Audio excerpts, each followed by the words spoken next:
اللہ تعالیٰ نے حضرت ابراہیم کی شان بیان کرتے ہوئے فرمایا ان ابراہیم کان امۃ، بے شک ابراہیم علیہ السلام ایک امت ہے۔ ابراہیم علیہ السلام کیا ہے؟ کیا ایک فرد ایک امت ہو سکتا ہے؟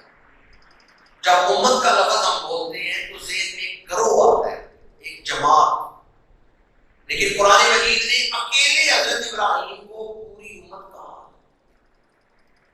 حضرت ابراہیم کو امت کیوں کہا ہے؟ مفسرین کہتے ہیں ایک قول یہ ہے کہ پوری امت جتنی عبادت کرتی ہے، جتنی نیکیاں کرتی ہے، اتنی عبادت اتنی نیکیاں اکیلے حضرت ابراہیم علیہ السلام۔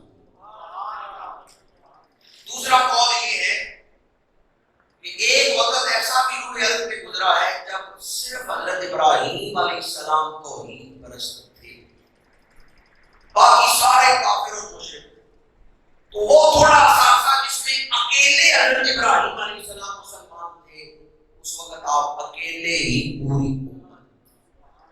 اور تیسرا قول جو حضرت عبداللہ بن مسعود رضی اللہ تعالیٰ عنہ کا ہے، استاد معلم جو نیکی سکھاتا ہے اس کے لیے بھی امت کا لفظ بولا جاتا ہے۔ حضرت عبداللہ بن مسعود فرماتے ہیں جو نیکی سکھائے وہ امت کی تشکیل کر رہا ہے، وہ امت کو پروان چڑھا رہا ہے، اس لیے امت کا لفظ اس ایک معلم کے لیے بھی بولا جاتا ہے۔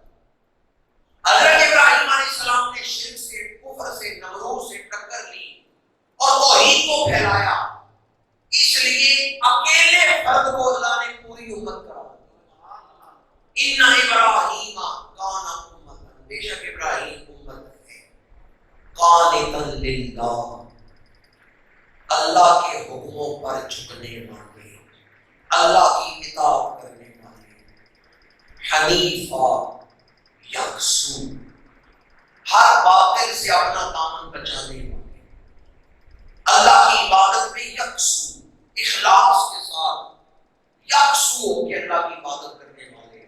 آگے فرمایا وَلَمْ يَكُن مِنَ الْمُشْرِكِينَ، حضرت ابراہیم نے کبھی شرک